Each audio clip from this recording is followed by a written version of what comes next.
خدایا شکرت برای شادی‌هایی که در کنار عزیزانم روزیم کردی. خدایا تو را شکر که به من فرصت دادی تا با آنها زندگی کنم و از بودن در کنارشان لذت ببرم. خدایا شکرت به خاطر همه داشته‌های زندگیم.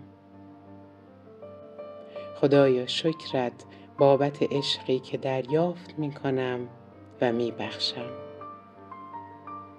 خدایا شکرت برای تمام اتفاقات خوبی که در گذشته تجربه کرده ام و در آینده هم تجربه می کنم.